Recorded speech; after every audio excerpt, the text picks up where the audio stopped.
Reisimizi anlaştırmamız hürmetli vatandaşım.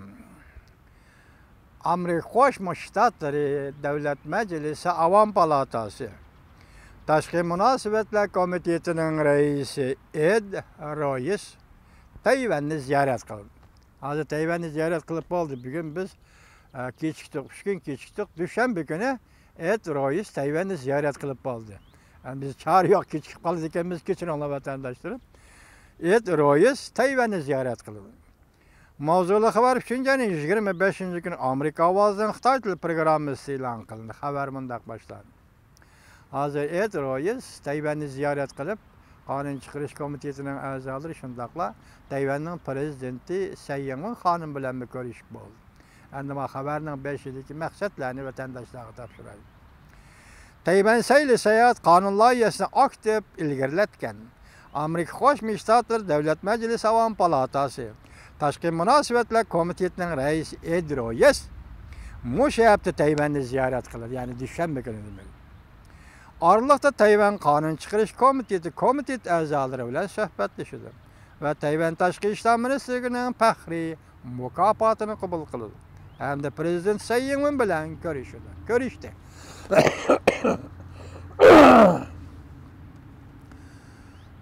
Cumhuriyetçilerden Devlet Meclisi a'zosi Chabot o'ttirib qo'ygan Tayvan sayli seyahat qonun loyihasiga Davlat Majlisining 80 nafar a'zosi imzo qo'ygan. Buning ichida Ed Royce apandimi bor edi. Avam Palata a'zosi Ed Royce, ya'ni Tayvanliklarning Amerikaga kirish rasmiyatlarini Tayvan tili bajarish tasavvurini qo'lladi. Bu ishmi o'rinlanib bo'ldi. Bu amaliyleşib bo'ldi. Avam Palata a'zosi, Avam Palata Tashqi Munosabatlar Komitetining raisi Ed Royce bu qatim Tayvanga borg'icha o'ltirgan aeroplan Junhua aviatsiyasi shirkati, ya'ni Tayvanning aviatsiya shirkati ning aeroplani bo'lib, Kaliforniya shtatining Andalo aeroplan stansiyasidan aeroplanga o'ltirib Tayvanga qarab uchganda Tayvan Taybeyning Taoyuan aeroporti qo'nadi. Demek Ed Royce Kaliforniyada Junhua aviatsiyasi, bu yerda yana bir Junhua varken, atrofdagi Junhuasi, atrofda yana bir Junhua varken, ko'ringlar, bu zerikishliksin. Junhua aviatsiyasi va nega o'ltirib, Kaliforniyada o'ltirib, bevosita Kaliforniyadan Tayvanga uchdi. Bu aeroplan tunji ochilgan havo yo'llarida uchgan bo'ladi. Demak, hozir Tayvan bilan Amerika Qo'shma Shtatlari, yani Kaliforniya shtati bilan Tayvan o'rtasida tunji qatim havo yo'li ochildi degan gap. Bu gapmi sizlarga so'zlayotgan xabarlarimizning ichidagi bir qaltis xabar bo'ladi-ku, do'stlar, vatandoshlar. Hozir men tasvirlagan nima deb tasvirladi Chimpokong desangiz, Osiyoda tunji qatim Tayvan burayni yoki bu davlatning o'zining zaminida turib Amerikaga kirish, masalan, Tayvanda turib tamojna beji, Amerikaning tamojnasi, Tayvanga qurilgan Amerikaning tamojnasidan o'tib, Tayvanda o'tib Amerikaga kirish. Ammo shunday bir qonun bor ekan, loyiha siyosat bor ekan, men toza tushunmadim.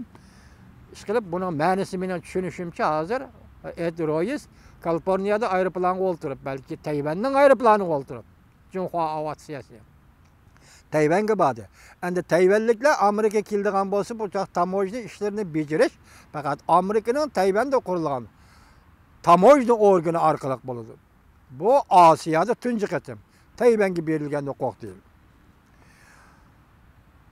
Xalqaro Kaliforniyadagi Andalo aeroporti bu xalqaro aeroport emas. Tamojna va tashrish markazi ta'sis qilinmagan. Növbəti Junhua aviatsiya şirkati Taoyuan aeroportida tamojna organi qurib, yo'lovchilarning aeroport turibla Amerika kirish rasmiyatlarini o'tashni qo'lga keltirdi mana.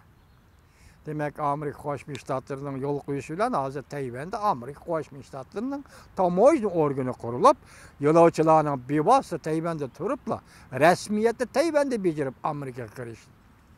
Bu albatta yo'lovchilar aeroplanni Tayvanda uchib Amerikaga kirgan bilan barobar. Bu albatta yo'lovchilar aeroplani Tayvanda uchib Amerikaga kirgan bilan barobar. Bunun yazılgan bir inkasını değil, yaxşı oldu değil. Asker evetip Tayvan'ı qoğdaşmış bir yaxşı işi deydi. Bir yer Kaliforniyada ayrıplar uçuptu, ayrıplar yolu koyuluptu. Bu yaxşı oldu deydi inkas yazgıcı. Yani asker evetip Tayvan'ı qoğdaşmış bir yaxşı işi deydi.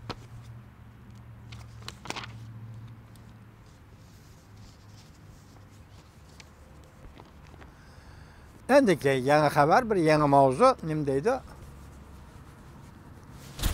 Amerika Tayvan kartını oynaydı. 4. ayın 6. ay aralığında bir zor vaka yüz berdi. Mavzulu haber 3. ayın 27. gün Dovitor bitid ilan qilindi. Haber mundaq başlar. Amerika o'tgan hafta prezident Jungo Sodisi eslatmasiga imzo qo'ydi. Amerika Jungo o'tirish soda urushi partlashaligi keldi. Bununla Tayvan sayli seyahat kanunuga imzo qo'shilgandan keyin Amerika'nın yuqori qatlamida Tayvan bexatarlik qonuni hamda harbiy partlarning port kirib to'xtash masalasiga kelishi mumkin. Tayvan Demokratlar Partiyasi qonun chiqarish komitetidan Go Jingliang mundaq hukm qildi. Beijing Amerika'nın bir qator harakatlariga qarab o'tirmaydi. 4. 6. aylarda belki zor bir ish yuz berdi. Tayvan üçün aytganda ish ko'ngildagidek emas. Shangang Junping agentligi 27. kuni xabar qilib mundaq ko'rsatdi. Go Jingliangning bildirishicha Tayvan sayli seyahat qonuni yana önümü endi başlandı. Sayli seyahat qonunining önümü endi başlandı. Arqadan harbiy ishlar biri ötkizildi. Yani devlet müdafiasiga ait, Tayvanning devlet müdafiasiga ait yig'in Amerika bilan Tayvan o'rtasida ochilgan yig'in 5. ayda ochildi Tayvanda. Biz o'tganlik şeyimizni degan edik. Harbiy ishlar biri yig'ini o'tkazildi. Harbiy texnika o'tinib berish muhokama qilindi. Gerçi Tayvan bexatarligi qonun loyihasi Avam palatasida to'xtab qolgan bo'lsa-mu. Bu yerda qonun loyiha 3 edi. Birinchisi 2018 yıllık devlet müdafiasiga huquq berish qonun loyihasi u ma'qulanib bo'ldi, tasdiqlanib bo'ldi. Endi Prezident Trump imzo qo'ydi. İkincisi Tayvan bexatarligi qonun loyihasi. Bu hozir Avam palatasi saqlanyapti. Üçüncüsü Tayvan sayli seyahat qonuni. Buningga Prezident Trump imzo qo'yib bo'ldi. Endilikdikisi Avam palatasi saqlanayotgani bu ishki qonunga selishto'ga vaqtda dehşetlidirek. Yani sebep bu Amerika ile Tayvan o'rtasidagi harbiy munosabatlarga ve Tayvanning bexatarligi degan masalaga chetilganlikdan bu qonun loyihasining xarakteri qattiqroq degan gap. Shunga hozir Avam palatasi buni saqlayapti. Bu ham tasdiqlashni kutib turibdi, deyapti. To'g'ri xabarida.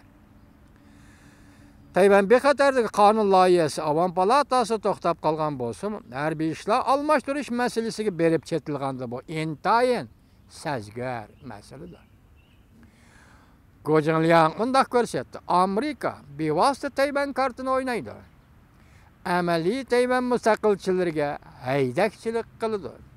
Bir qator harakatlar 1979-yili Amerika Tayvan diplomatik munosabatni uzganlikning bugungi to'liqlamasidir. Tayvan bexatarlik qonun loyihasi ma'qullanadigan bo'lsa, Tayvandan askar chekindirishning to'liqlamasi bo'lib qoladi. Ya'ni Jungo bilan Amerika Qo'shma Shtatlari diplomatik munosabat o'rnatgandan keyin Amerika Qo'shma Shtatlarining Tayvanda turishliq harbiy qismlari chekindirilgan edi. Agar bu qatam Tayvan bexatarlik qonuniga imzo qo'yilgan bo'lsa, endi bu shuning to'liqlamasi. Yoki Amerikaning armiyasi Tayvan qaytib bordi, yoki shuning qonun shaklli to'liqlamasi bo'lib qoladi demoqchi bo'lyapti. Tayvan Amerika harbiy ishlar yig'ini ko'paytirildi. Tayvan Amerika harbiy texnika o'tkazib qoladigan o'ringa aylanadi. Demek Tayvan Amerika'nın harbiy texnikasini o'tkazib oladigan o'ringa aylandi. Amerika shunday qiladigan bo'lsa, buningga Jungo qanday inkas qaytarishi mumkin? Go Jingliang mundaq hisobladi. Çünkü çoğum hareket kıldı. Dastlabki hüküm mundaq. Siyaset bilen cevap qaytırdı. Harbiy ishlar bilen cevap qaytırdı. Agar prezident Sayyin ve hükümeti yaxshi bir taraf kılmasa, Cungo belki kayfiyatga berilip, Pentagonga ma'qul bulup, Tayvan bilen Pentagonning diplomatik münasebetini öz işine keltirip çıkardı. Demek bir yerde vatkan nazik bir cümle Tayvan bilen Amerika'nın münasebeti Sayyin bilen prezident taraftan kuyuqlaşıdığan bolsa, o vaxtıda Beijing Pentagonga belge vədisi boyunca yol koydu. Pentagon bilen diplomatik münasebet ornutup, Pentagon bilen Tayvan'ın diplomatik münasebetini özüp taşlaydı öyle. Gojin Liang mundaq hesapladı. Jungo'nun pozisiyası seliştiriş prinsipi. Jungo, keçiringlar, çünkü Jungo acizligini sebep kılmaydı. Konkret aytganda, sen qandaq oynasan, men shundaq oynayman. Jan tikib, elishiman degandan iborat. Konkretlashtirsak, Amerika sen Tayvan'da qandaq oynasan, men ham shundaq o'ylayman. Tayvan meselesidir. Jan tikib elishiman. Va Gojin Liang Qonun chiqarish komitetining Tayvan Demokratlar Partiyasi a'zosi.